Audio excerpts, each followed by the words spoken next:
अस्सलाम वालेकुम, मैं हूँ शनाज और आप लोग देख रहे हैं cooking with Shahnaz YouTube channel. आज मैं आप लोगों के लिए तिल के लड्डू की रेसिपी लेके आई हूँ। इसके लिए जो हमें चीज़ें चाहिए, 1 कप तिल है, 1 कप चीनी है, 1 टीस्पून मैंने घी लिया है, 1 टीस्पून मैंने नींबू का रस लिया है, 2 टेबलस्पून मैंने पानी लिया है। फ्राई पैन लेंगे, इसमें तिल डालेंगे, 2-3 मिनट के लिए हम रोस्ट करेंगे और लगातार चम्मच चलाते रहेंगे ताकि जले ना। 2-3 मिनट हो गए हैं, अब हम इसको निकालते हैं।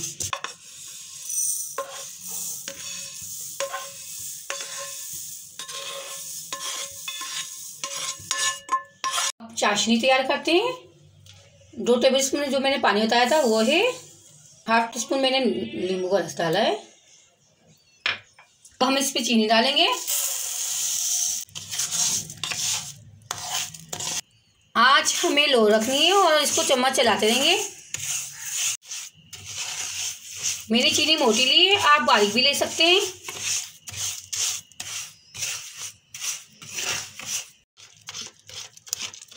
अब 2-3 मिनट के लिए हमें इसको पकाना है। अब हम इस पॉइंट पे हम नींबू डालेंगे जो आधा मैंने बचा के रखा था।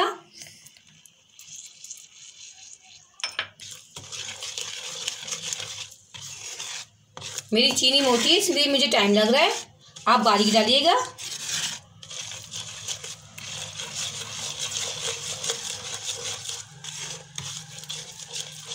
देखिए, चेक करके दिखाती हूँ मैं आपको। पानी के अंदर 1 बूंद डाल के दिखाती हूँ मैं, चाशनी बनी नहीं बनी। ये देखिए मेरी चाशनी फैल रही है, तैयार नहीं हुई, अभी फैल रही है। इसको अभी और टाइम लगेगा, 5 मिनट और लगेंगे। अब हम इसमें घी डालेंगे। घी के बाद मैंने 5 मिनट के लिए पकाया है इसको और हम चेक करते हैं इसको, जैसा है वैसे ही। अब हम इसमें तिल डालेंगे। ये तैयार हो गया है। अब हमें से लड्डू बनाने, हथेली में ठंडा पानी लेंगे और फिर हम लड्डू बनाएंगे। और लड्डू हमें जल्दी जल्दी बनाने हैं क्योंकि वो ठंडा हो गया तो फिर लड्डू नहीं बनेंगे। इसी तरह हम सारे लड्डू बना लेंगे। देखिए, ये लड्डू तैयार हो गए हैं। अगर आपको मेरी रेसिपी अच्छी लगी तो वीडियो को लाइक करें, शेयर करें और सब्सक्राइब करें। चलती हूँ, दुआओं में याद रखिएगा।